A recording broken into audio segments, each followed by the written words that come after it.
I've been caught, but I'm keeping on check.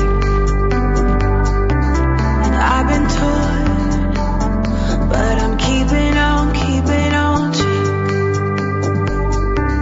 And I've been broken. Good afternoon, good evening. I'm Dov Tuzman, and you're back on Equal Footing. We're talking about treason tonight, betrayal, overthrowing governments, betraying relationships, betraying friendships. Contemporary topic for sure, in the news right now, always present in one way or another in our lives, whether it's betraying or being betrayed. It's a reality of life. Lots of injunctions in many faiths about how to avoid betraying others, how to react when betrayed. As always, we're going to try to get to the next level on this topic. It's metaphysical. It's not just about what we see and do on the surface. What's going on underneath? What are the lessons in our faith? And I say our faith because we're on a Jewish network. I'm a Jewish person. Our guests are wonderful, esteemed guests tonight, are Jewish people. But we hope that the lessons that you can extract from a discussion like tonight's apply regardless of your faith and regardless of the level of observance in your faith. We all have ideas to offer and to learn from each other on. Two brave guests tonight on the program to dive into the metaphysics of treason and betrayal. And in a moment, we'll get into why that's the topic for tonight. Let me introduce our guests first. I'm really pleased to have Rabbi Mendel Kaplan on the show for the first time. Rabbi Kaplan, many of you probably know. He has a wonderful YouTube and Facebook channel. You can find it at Rabbi Kaplan, Kaplan, rabbikaplan.tv. Teaches each week on interpretations of the parashot, of the sections of the Torah that as Jews we study each week and of the lunar calendar. He's the spiritual leader and executive director of Chabad Lubavitch Flamingo in Thornhill, Ontario, Toronto area. I used to live there many years ago. He serves one of Canada's most dynamic Jewish communities. Rabbi Mendel Kaplan also serves as chaplain of the York Regional Police Service. He's an active member of Toronto's Vad Harabanim Council of Orthodox Rabbis. He's a voting member of the Korach Council of Canada's Executive Rabbinical Board. Rabbi Mendel Kaplan is featured regularly on many television and radio shows. He's quite a sought-after speaker and scholar and has hundreds of lectures on the website chabad.org. That's CHABAD.org. And Rabbi Kaplan and his wife Fagi are blessed with 8 children. I learned right before the show that Rabbi Kaplan's also artistically endowed. He enjoys drawing, sketching, and creating charcoal portraits. I love that. I love that, how we can hold space for the scholarly life and the creative life. Rabbi Kaplan, welcome to Equal Footing. Thanks for being on. Thank you. It's an honor and a privilege. Thank you for ducking out of mincha for it. I hope some blessing comes from it, somebody leading the congregation tonight. Rabbi Joseph Isaac Korf. Rabbi Korf, you're a veteran. You've been on Equal Footing a number of times in the past. I always love having you on because you've got that always willingness to frontally address any question, as uncomfortable as may be, and also I love your lightness of being as well, your firmness of faith and your lightness of being. I really enjoy having you on, Rabbi Korf. Rabbi Korf, as some of you know, is a graduate of the Rabbinical College of Greater Miami, and he's the shliach, the congregation leader and emissary in Hollywood, Florida for Chabad Lubavitch. He's a member of the Florida Friends of Lubavitch for over 25 years, and he's a father and a grandfather, and that's the thing. He always makes sure that we say in the program that he's most proud of and also the area in which he's always striving to get better. Rabbi Korf, one of the things I also love about it is that your bio is the shortest. You insist always on it being like a 2 or 3 sentence bio. Welcome back to Equal Footing, Rabbi Korf. Thank you, and I want to say I just learned something about Rabbi Kaplan I didn't know, that he is also an artist. That's unbelievable. I know a lot of good stuff about him, and that he was an artist, that's something new I didn't know. Okay. Good. I love the equal footing mishpacha and learning about each other each week. Let's dive into this topic. Some people there's a figure in Chumash, in the Torah, in our Bible, that so the kind of casual reader of the Bible may not remember.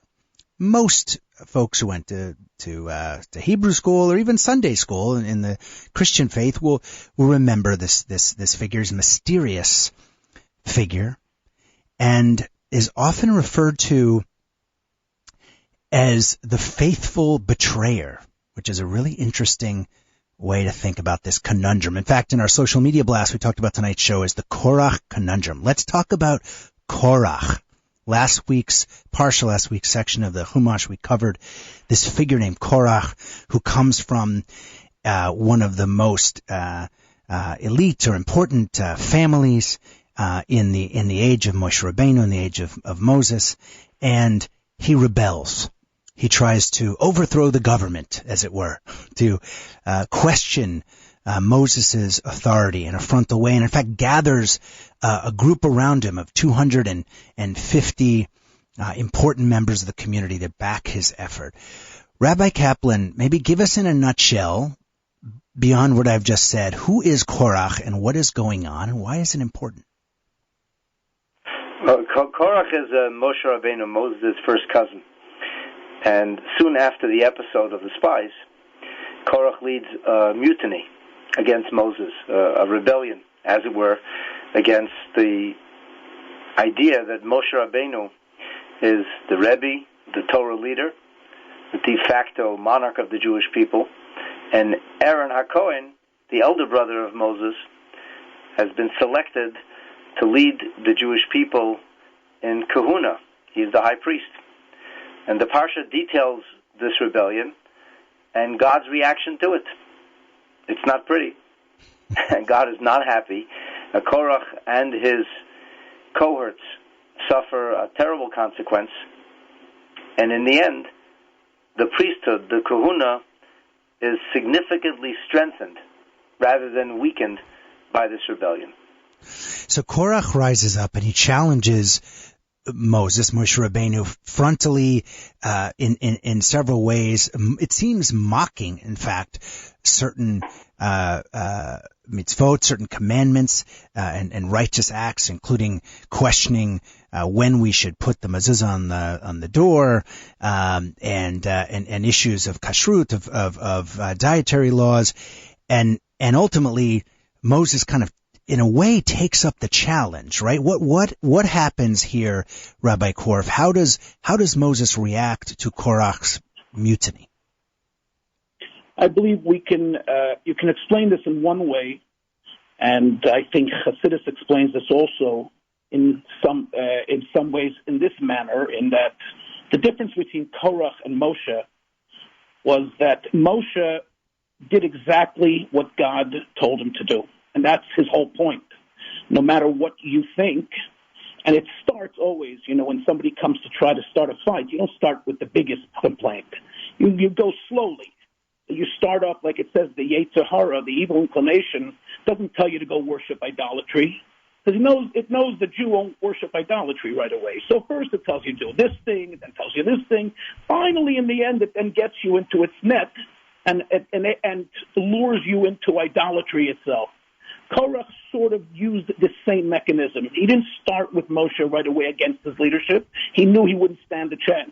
Mm. So what he did was he started first with why Moshe appointed his other first cousin from the youngest brother of the uncles, by the name of Elitzaphan ben Uziel, as the leader of that family, when he should have appointed Korach, who was the eldest son of the eldest. But Rabbi Korf, once the challenge is made, practically speaking, for those who don't know the story, Moses basically calls Korach to a meeting, correct? Tell us about what happens there, because Moses kind of gives it up to God as opposed to argues Korach at his own level of kind of the practical. This is what I'm sort of driving at. Korach uses all mechanisms and means of sleight of hand, of his brains, because it tells us, the Talmud tells us that Korach was a very brilliant man. He was also a very wealthy man. He had everything going for him. And that's what enabled him to collect a lot of people behind him. But he was also very, he was a professional in sarcasm. And he would use this mechanism of sarcasm to try to bring the Jewish people into sort of laughter and levity and showing how absurd Moses is. But for example, one of the mechanisms he used was that he asked Moses, "What if you have a house filled with Sifrei Torah, with Torahs in there? Does it still need a mezuzah? If a small scroll like a mezuzah guards a home, how much more so if you have so many Torah scrolls which has the words of the mezuzah in it, then does it need a mezuzah?" Moshe says, of course it needs still a mezuzah. And Korach showed him the absurdity of this logically, that it would make no sense. If the mezuzah itself protects the home, how much more so the Torah scrolls protect the home? And this caused great laughter, it caused a lot of partying, and sort of it brought about a lack of respect and a lack of seriousness as to what Moshe stood for. Right, and so you Moshe have this sarcastic, wealthy, influential guy. He gathers a lot of folks around him to, in a certain sense, overthrow the government, overthrow the authority of Moshe. Rabbi Kaplan, what I'm trying to get at for those who may not know the story is there's what actually happens. What is Moshe says to the people of Israel? If I'm wrong, if I'm not supposed to be leader, then what? And what's that awful consequence that you alluded to before we go to our first break? I think that the question we have to ask ourselves is what do all these details mean? Anybody can read the Bible. Anybody can go Google this, go online, and read the technical details. What many people can't do is see past the surface. There's a silly story, but I think it makes a point. A little boy comes home from nursery school, and his mother says to him, "What did you learn about today?" And he says, "We learned about apples." And she says, "Really? What did you learn about apples?" He said, "Well, the teacher put 2 apples together and then another 2 apples together and demonstrated that 2 apples and 2 apples is 4 apples." And the next day, the little boy's reportage is that they learned about oranges. And the mother gently tries to explain to the child that you're not learning about apples or oranges, you're learning about mathematics. We're not learning about the fact that somebody could be sarcastic or could use various mechanisms to achieve his or her goal. We don't have to learn about that in the Bible. We do that each and every single day of our lives, oftentimes for the wrong reasons. The technicalities of the Torah oftentimes belie the deeper messages. This is a sacred document. This is God speaking not only to the Jewish people, but ultimately to humanity. And if we are to absorb that message, we cannot simply look at this as a historic event or something that once happened or a fellow who once lived. We have to see this in a dynamic fashion. To augment what Rabbi Korf was saying earlier about wrapping himself in a talit.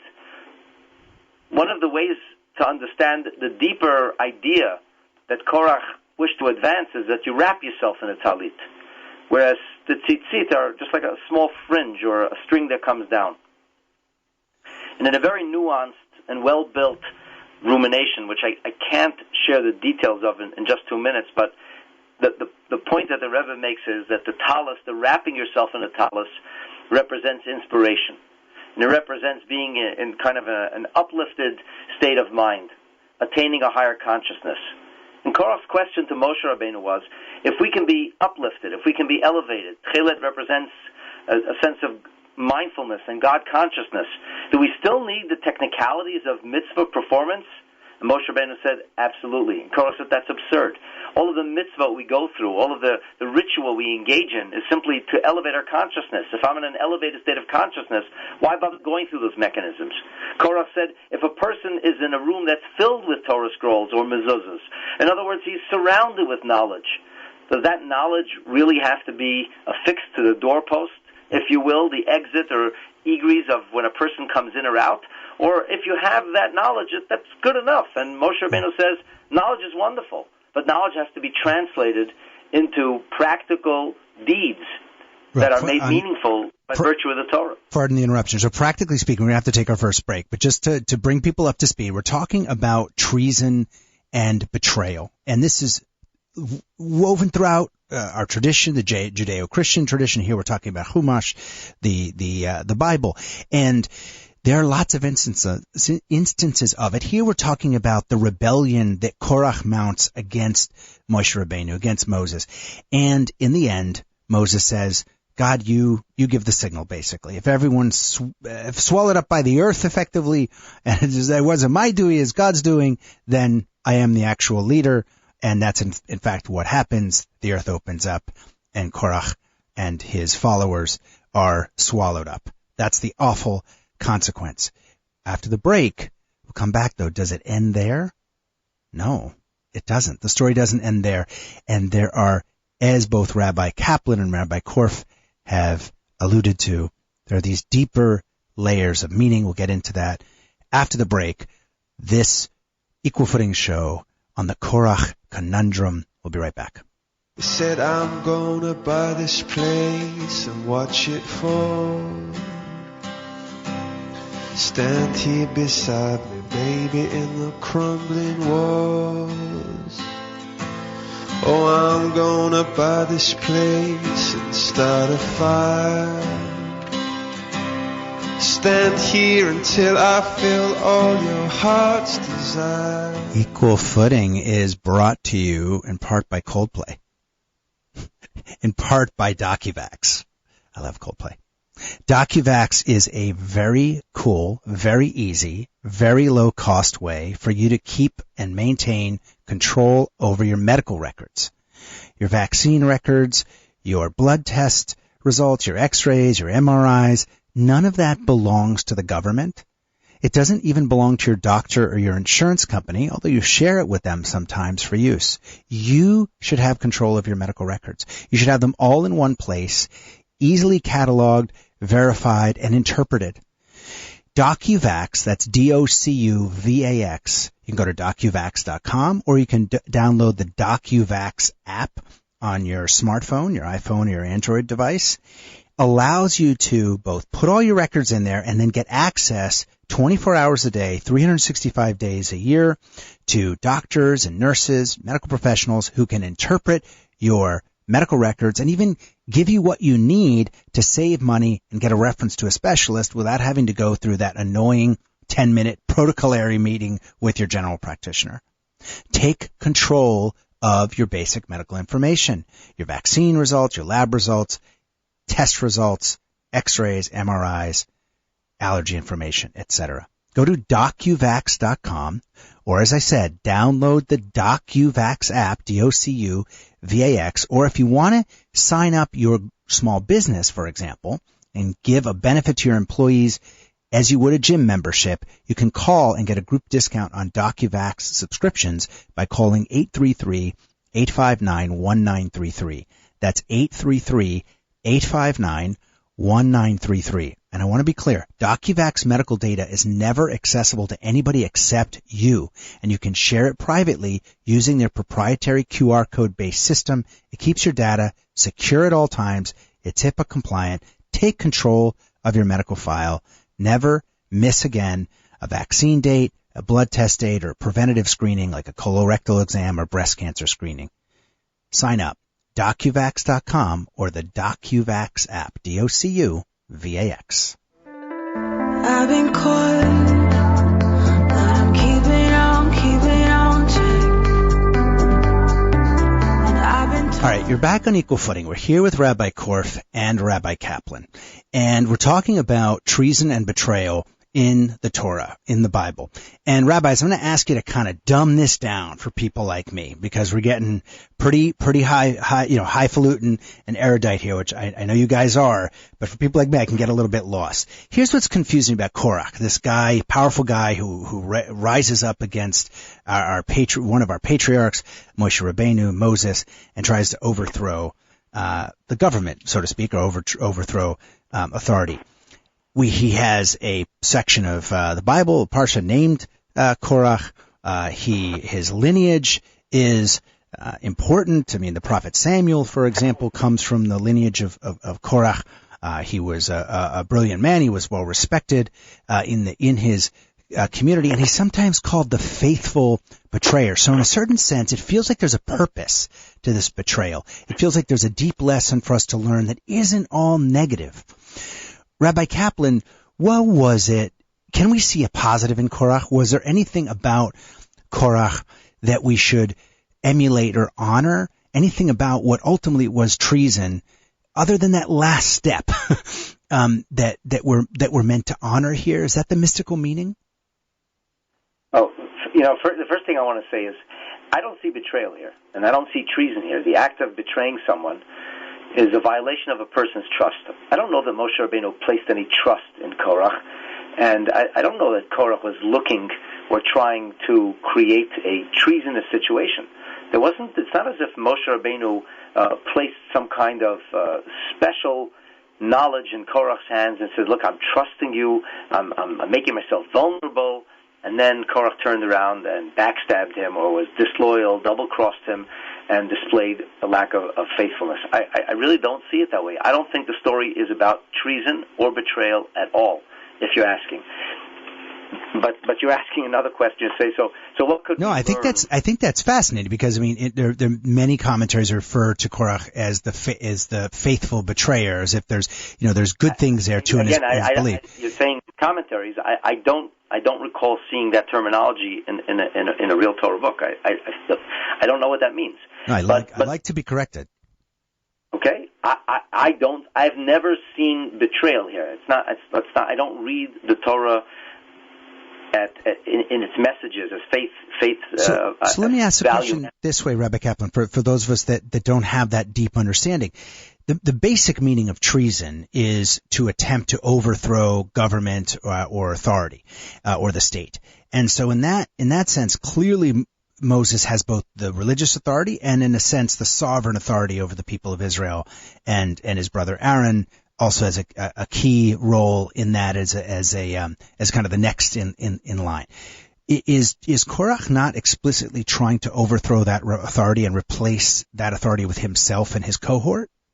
Korach is trying to create a democracy. He doesn't like the idea that there's a theocracy in place. He doesn't like the idea that Moses is ruling by force of his spiritual charisma and prophecy. And he thinks that the people should be the ones deciding their fate, not God. If you want to call that treason, I suppose you could. He's not trying to overthrow a man-made government, which was usually what treason is. He actually believes that people can challenge God and change God's mind. When somebody's sick, if you pray, you might be answered. This is a Torah truism. We are capable of making demands and God acquiescing. The story of the Pesach Sheni is exactly that story. And Korah believed that if he would be motivated enough and he could motivate the people, that God would acquiesce. If that sounds like treason or can fit into a modern-day political scenario, okay. But I don't see it that way. Now, as to your question, what can we learn from Korach? That's a very good question. It's a very powerful question, because the name of the parsha isn't Vayikach. Vayikach means he took, but there's a name of a parsha called Vayeshev, and he settled. There's a name of a parsha called Vayishlach, and he sent. So why don't we call the parsha Parshat Vayikach? Nobody's ever opened the parsha with, and he took.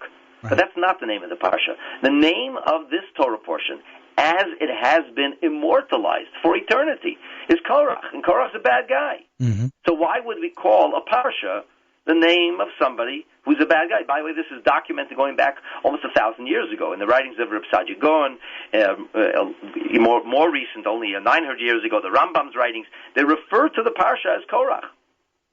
So the question is why? And it's clearly something which is ubiquitous amongst all Jewish communities around the world. After all, Korach is a wicked person. And we have a verse in Proverbs. It's in the 10th chapter of Proverbs. It says, Shem Rishayim Yirkav. The name of the wicked should rot. And the Gemara in Masechet Yoma on page 38 says, Lo maskinim b'shmayu. We don't mention the name of a wicked person. So if we're not supposed to mention the name of a wicked person, then why in heaven did we call the whole week last week the week of Parshat Korach, and Shabbat was called Shabbat? You have me on the edge of my seat. What's the reason? a horrible guy. So there are a number of different explanations to this. The most compelling answer that I ever found to this question comes from the teachings of our Rebbe. And the Rebbe himself said that if you look a little bit later on in the Parsha, a little later on in the Torah portion, when Moshe Rabbeinu says to Korach, I understand you. I actually can appreciate where you're coming from. And that happens. Yeah, Moses says, like, I too want this power, right? But in his case, the role. He's assigned the role by God. Moses had the power. Why would Moses want something he had already? Moses didn't employ hyperbole. He says, you want to bring incense. You want to experience higher consciousness. You want to experience communion and oneness with God. Guess what? I want to do that too. But it's not the opportunity God has given me. Korach wanted to experience the highest level of closeness to God. This is not a story of betrayal. It's not a story of treason. It's a story of a person who has extraordinary spiritual aspiration. Right. It's a story of a person. We honor his aspiration, if not the actual act of wanting to overthrow authority. So we don't call the Parsha Vayikach because that's bad. What Korach did could be perhaps framed as betrayal or treason. Rabbi Korf, sorry to cut you off, Rabbi Kaplan. Rabbi Korf, we're going to have to take another break in a few minutes. I want to bring this down also to the level of our daily lives. And on that note, participate in this discussion on treason, on betrayal, through the prism of Jewish theology. We're talking about betrayal. We're about to get into a bunch of other examples. A lot of betrayal going on, or at least for a layman like me, when I look at Torah, looks like there's a lot of betrayal going on, but is there higher purpose? Are we all, even in moments of betrayal, are we an instrument, in a certain sense, of a divine plan? Call and participate, 718-303-9090, to comment or question on treason and betrayal through the prism of Torah and Jewish ethics. 718-303-9090. Heck, you can give us a perspective from a different faith if you'd like. You can also text in a comment or question to 917-428-4062. That's 917-428-4062. You can SMS or WhatsApp a question or comment. We're going to go to the break, but let me just riff off some other examples in Chumash, in Torah, in the Bible, of what appear, again, to a layman like me, like betrayal. It's all over the place. Obviously, the people, we're talking about Korach rebelling against Moshe's authority, but there's the golden calf, the people, a portion at least of the people of Israel, betraying Moses and God in that regard through idolatry. There's Rivka potentially betraying Yaakov, or at least lying to Yaakov when she got her son to pretend to be his brother in order to obtain blessings. You have the story of Shimon and Levi, but betraying Shechem in a certain sense, or certain sense revenge. We can get into that.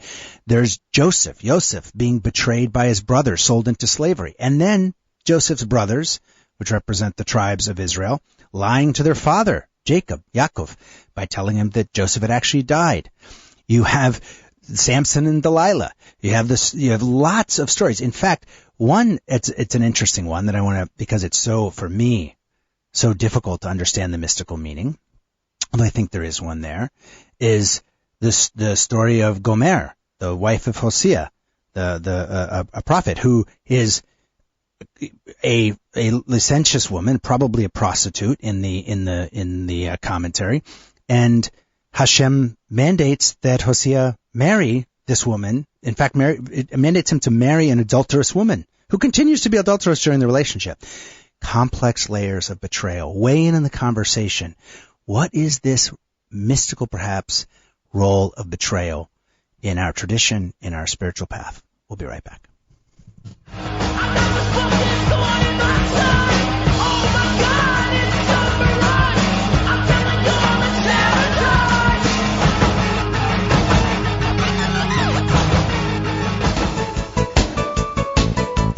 Equal Footing with Dove Tusman is sponsored by MDCS Dermatology, your experts in skincare.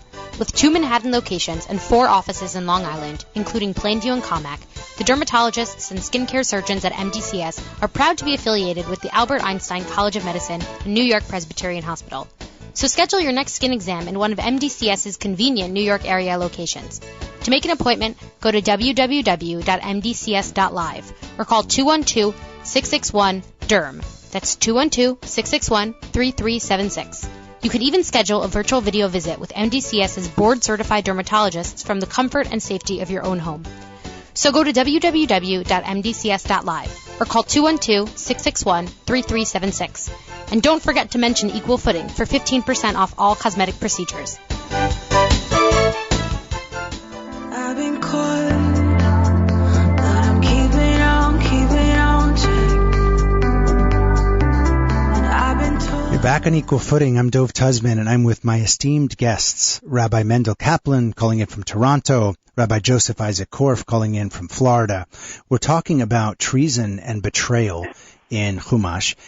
Don't mean to get too technical on the etymology or the meanings of these words. We all know what betrayal means at a gut level. I rattled off a number of examples of what look like betrayal in Bible prior to the last break. We started the first half of the show talking about the rebellion of Korach against Moshe Rabbeinu. I want to ask you, Rabbi Korf, here about what looks to me as a layman like some betrayal that we in a certain sense condone. Maybe there's an obvious higher purpose. So let's give one example of this. One could argue that David HaMelech, King David, in wresting the kingdom from Saul, there's an element of certainly of in allying with Saul's son Jonathan, kind of an overthrowing of the kingdom. For a layman, that looks like a form of betrayal. Obviously, there's a higher purpose going on. That's just one example of many. Right before the break, we talked about Hosea being mandated by God to marry an adulterous woman. What positive role, in a certain sense, can betrayal serve? Does motive matter? It's a weird question, but is there some sort of positive reading of the role of betrayal in our faith and in our spiritual path? I believe there is an overarching answer that I can give you. Before, let me just mention, I think you slightly make a mistake when you say that King David tried to wrest the kingdom from Saul. He actually did not try to wrest the kingdom from Saul, even though he could have, because he was already anointed by Samuel during Saul's life.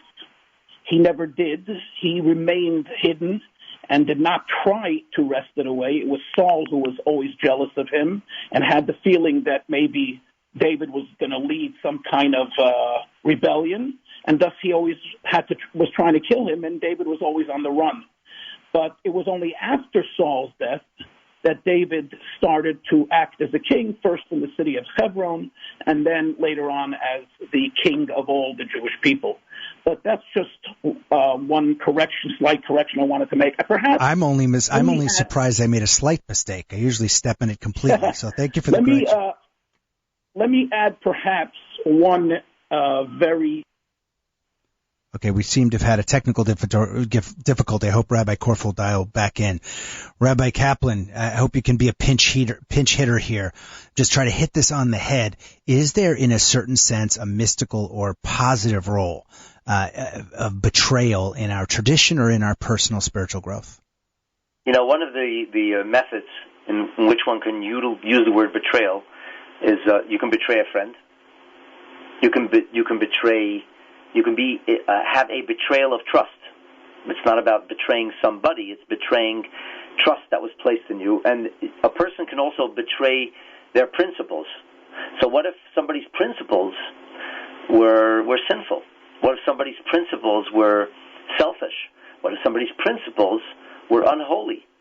And they were a Yetzer Hara person. They always listened to their evil inclination.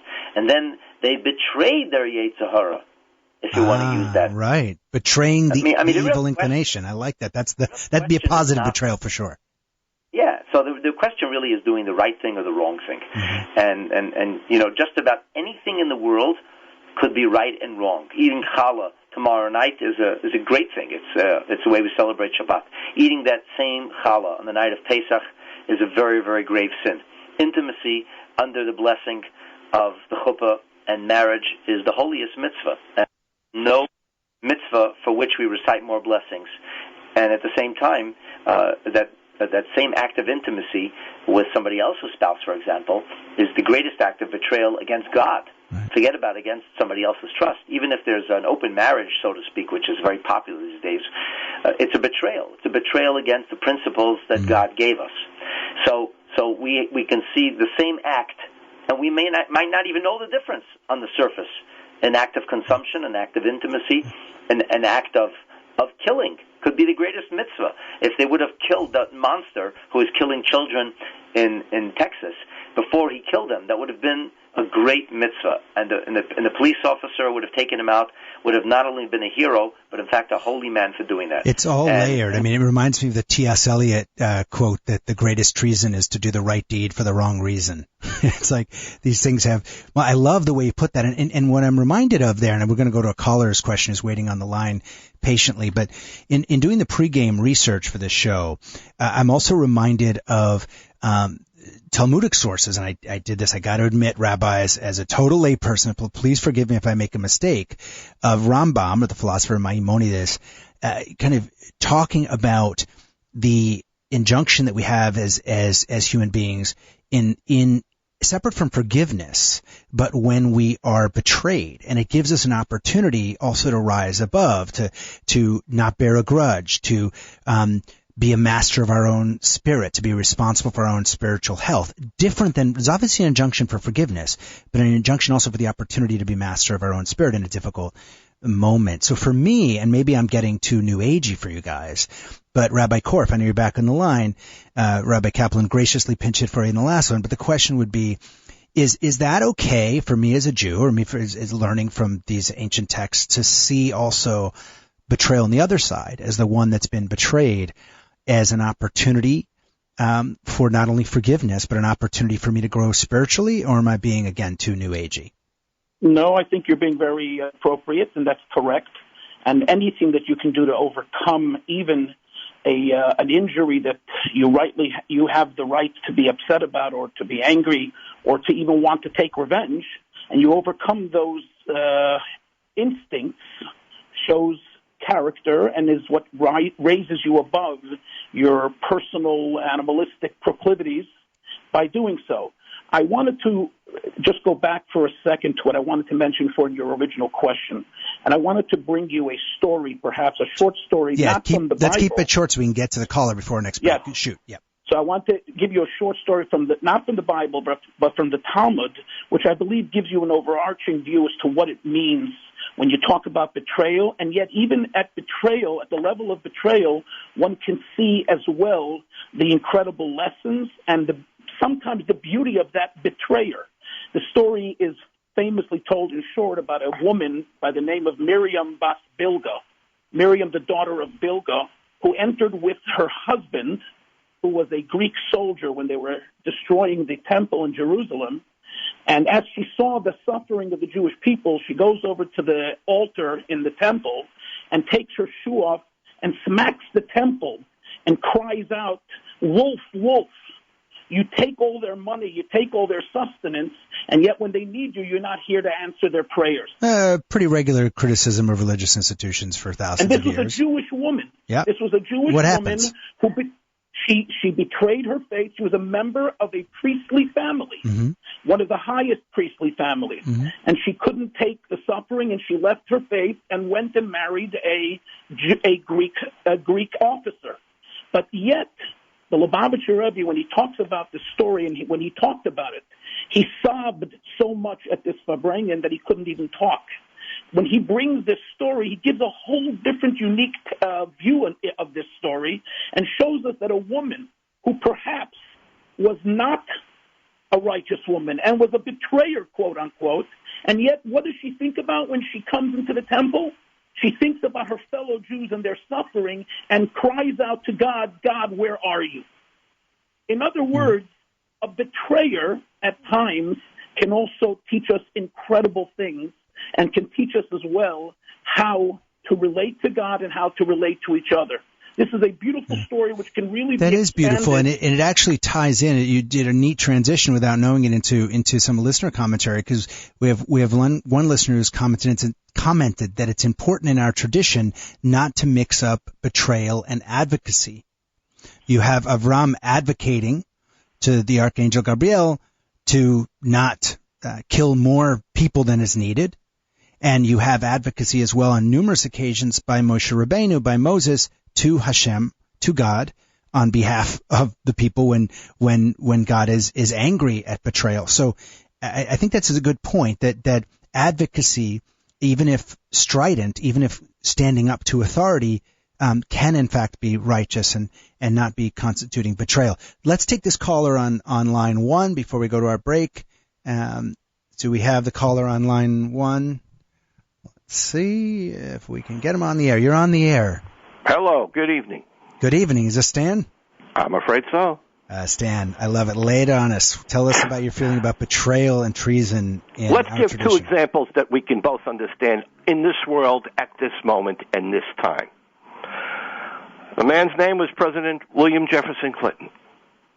He betrayed his wife while he was president.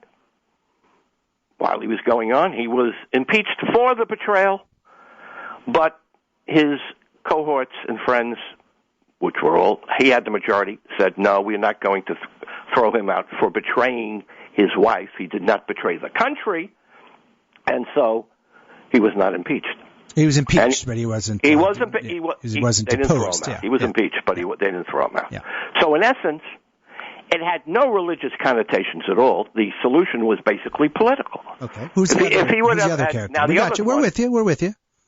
Okay. You don't shy now, the away other from one. the You real want to talk about this one? I'll give you the other one quickly. Yeah.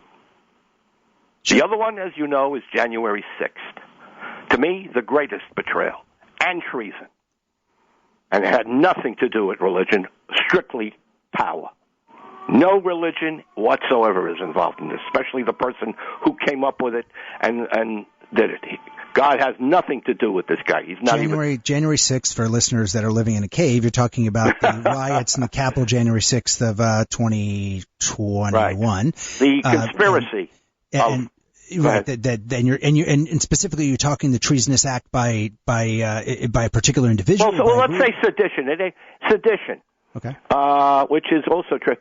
Donald Trump and his possibility of trying to overthrow the election based on not religious documents, not the Bible, not the Torah, Stan, but on Constitution, Bill of Rights. Let's accept, for the sake of discussion, we all have to be able to understand rhetorical devices. For the sake of discussion, let's accept that in both cases, William Jefferson Clinton, Donald J. Trump, that there are acts of betrayal. What's your point as a question or comment here to the guests?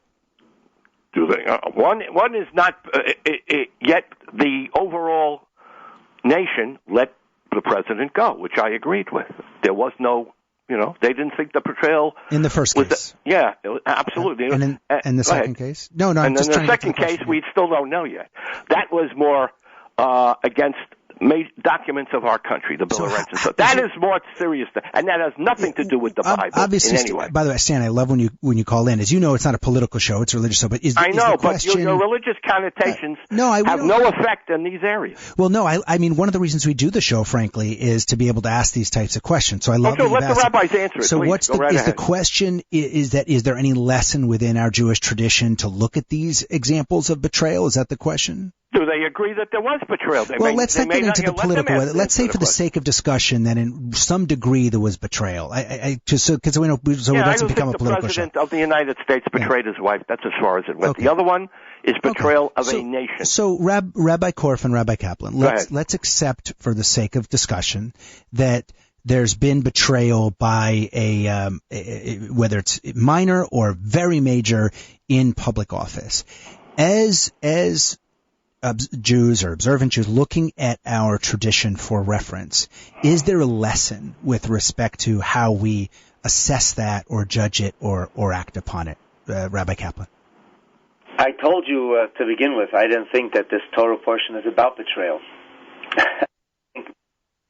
I don't think it's about treason. I don't think it's about betrayal. I think that's a red herring. On a technical level, that's perhaps what's happening here.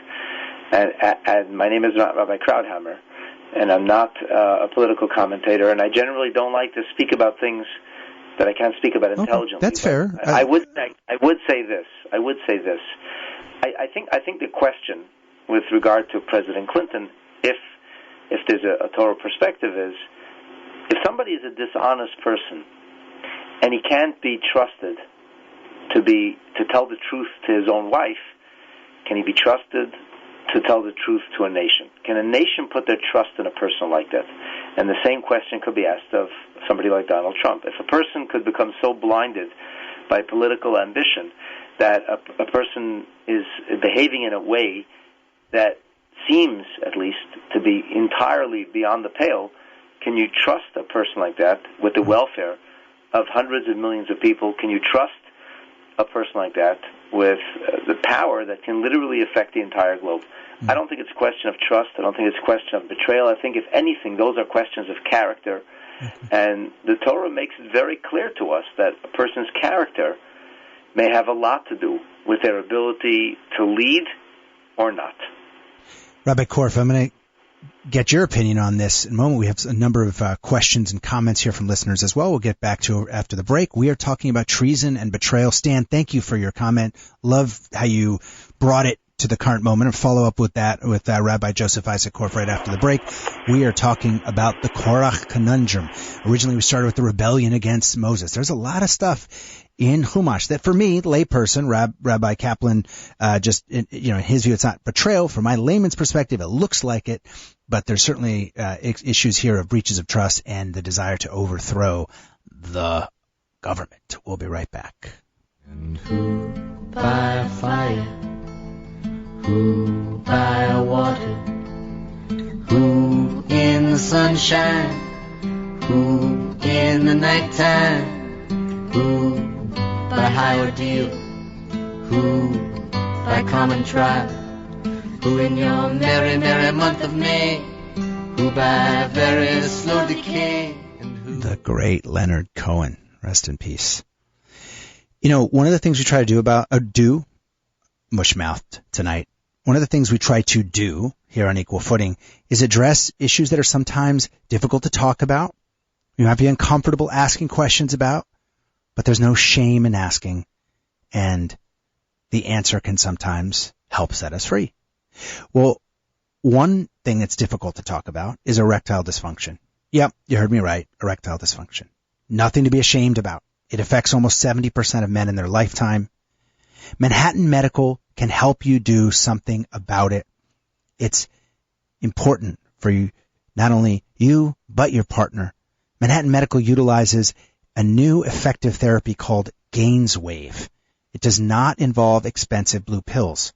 It's a non-invasive, surgery-free, and painless approach to ED treatment. You don't have to be in New York, much less Manhattan, or even in the area, anywhere in the United States. You can get a teleconsult on Manhattan Medical's GainsWave therapy treatment for erectile dysfunction. Call 888-332-8739. That's 888-332-8739. Manhattan Medical's GainsWave therapy has been around for quite a while in Canada, in Europe, and has recently made its way to the United States. Most patients have wonderful results. It's cost-effective and enduring. Call for a free consultation. Don't continue to be kind of trapped by silence and shame. Erectile dysfunction is nothing to be ashamed about. There's nothing non-halachic about getting help in this area. Call 888-ED-CURE-9 or in numbers 888-332-8739. And if you mention that you heard about Manhattan Medical's GainsWave therapy for erectile dysfunction on Equal Footing, you get a free consultation. That's right. That's a $250 value. So call 888-ED-CURE-9. That's 888-332-8739. I've been caught, but I'm keeping on check. And I've been told. We're back on Equal Footing, our last segment talking about treason and betrayal through the prism of Jewish theology. This has been a tough topic, guys, because, as Rabbi Kaplan said right before the break, he said it also at the beginning of the program. He doesn't see, the Korach Conundrum, as we talked about here in the program, the figure of Korach trying to overthrow Moshe Rabbeinu, Moses' authority, as an act of betrayal. Let's, Rabbi Korf, I promise after the break to go back to this issue of contempt. Dov, I got to tell you, for some reason, You keep on fading in and out. I don't know why. And I keep missing parts of what you're saying. I'm just letting you know. Oh, no. I hope that's not happening for other listeners. I apologize, Rabbi Korf. I don't know. Okay, well, hopefully you can hear me with this question. Stan, before the break, talked about the kind of contemporary reality, mentioned the January 6th Capitol riots, and, ultimately we may have a former president that is brought up on charges for sedition or treason. It's possible. It's possible for the first time in over 200 years. What is... assuming that there is a lesson about betrayal, that betrayal is actually a concept that our patriarchs thought about. They thought about pretty much everything that we confronted in life. Is there a way? I'm giving you a chance to answer the question, but briefly, because I want to get to some of these listeners' comments and questions. Is there a way to apply the lessons we have in our tradition about betrayal to something like the January 6th Capitol riot committee hearings? I also, like Rabbi Kaplan, don't want to comment necessarily on the political arena, and I don't necessarily agree with your previous caller for various reasons, but that's not the point. I do want to, however, say that sometimes, although I didn't hear everything you asked, but I will try to answer what I think you may have asked, I don't know, is that when it comes to treason or betrayal, sometimes you sometimes have to also see where it's coming from. And I don't know if you know, for example, one of the greatest betrayals or treasonous acts was the one we read about in Parshat Shlach with the spies. Mm-hmm. And that tragedy became an enduring tragedy until this very day, for which we fast on the 9th day of Av. And little do you know, perhaps, that there are some commentaries that tell us a very interesting thing, that the betrayal or the treasonous act of these 10 spies trying to convince the Jews not to go into the land of Egypt, you know what it was for? The reason was? Because they didn't want Moses to die. Right, because that's like it goes to motive, like when Joseph's brothers lied to Yaakov about Joseph being sold into slavery, they also don't want him to die of sadness. I mean, it goes to motive, right? But they were told already, and they knew that Moses was not going to be allowed to go to Israel with them, and so they tried to hold that off by bringing this treasonous report, so as to force God, as it were, to force his hand to make them stay in the desert so that Moses could remain alive and they could continue studying Torah from him. And Rabbi Kaplan, I really like where Rabbi Korf went with this.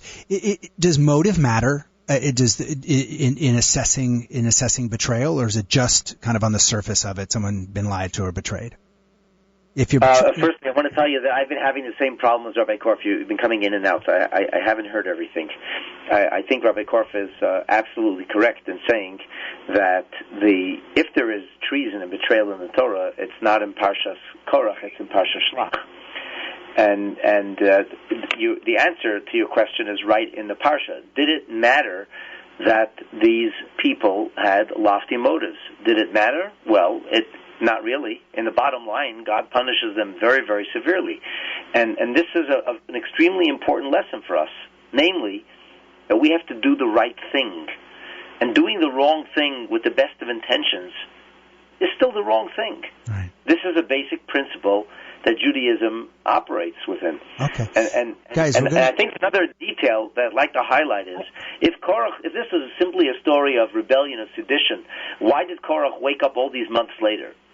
If it was just jealousy and he wanted to overthrow the government, so then the day Aaron was appointed as high priest, as Rosh Chodesh Nisan, why didn't Korach immediately begin to sow the seeds of rebellion? The answer is because it's not about rebellion, and because it's not about sedition. We're right, often as it happens right as we get up on the hour, we get into the meat of it. We've got a caller on line 3 that I think is going to ask a question that represents a number of comments and questions that we've gotten in. Let's see if we've got the caller on line 3. Hello? Yes, hi, you're on the air. Oh, hello, hi. Thank you very, very much for taking my call. Of course. Shoot. I'm very interested in the topic of a discussion, but I guess we have to take the whole discussion with the grain of salt or grain of irony, because my question still remains the following. The great David, without David there will be no Israel, there will be no continuation of Jewish people. Our great King David. Yep, we know who he is. What's your question? Who he is, and no doubt about it. But remember the story about him when he saw Bathsheba, and he sent her husband and his friend to the front to be killed so that he will be able to marry Bathsheba. My deduction from that is we are at the same time gods and devils, and we have two beginnings in each of us. Of course, it is good if we follow God, but sometimes we can follow devil, as David did. But God justifies this, and rabbis justify that by saying that if David will not do that, there will be no history of Jewish people. I cannot reconcile that. Love it. I'm gonna need to cut you off, and I love that you called in. Please call in again.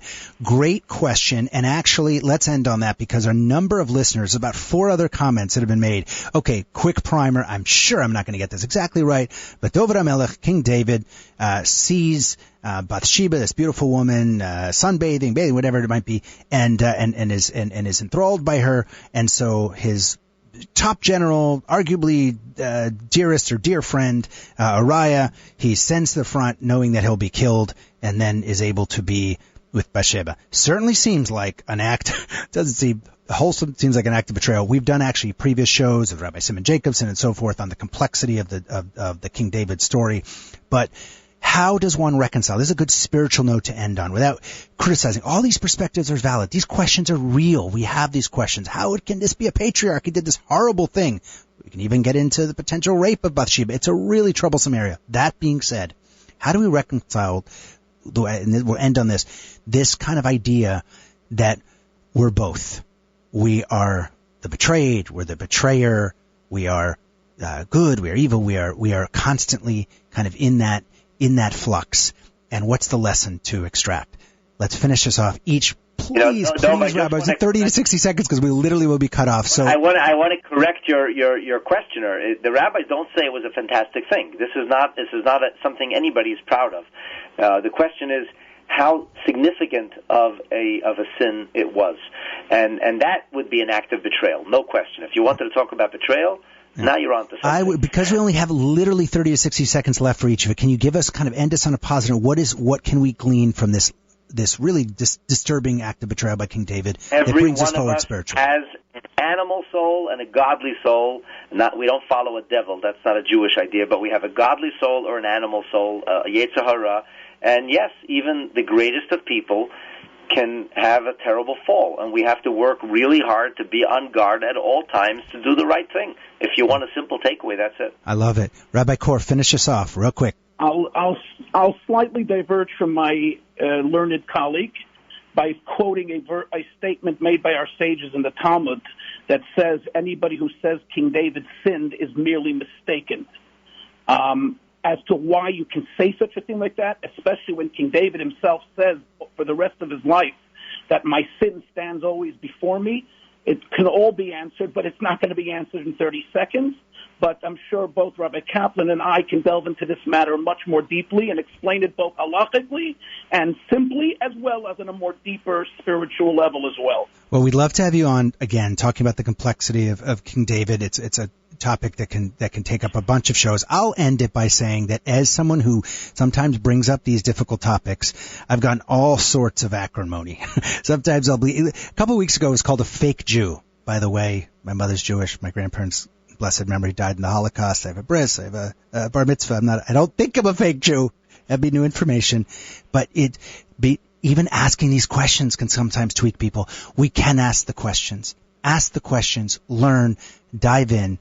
Treason and Betrayal, covered by Equal Footing. Thank you, Rabbi Joseph Isaac Korf, Rabbi Mendel Kaplan. We'd love to have you on again. Have a great week. Thank you. Have a good evening. Thank you.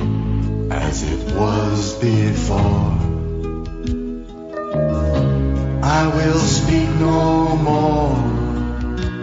I shall abide until I am spoken for. If it be your will, if it be your will, let a voice be true from on this broken hill.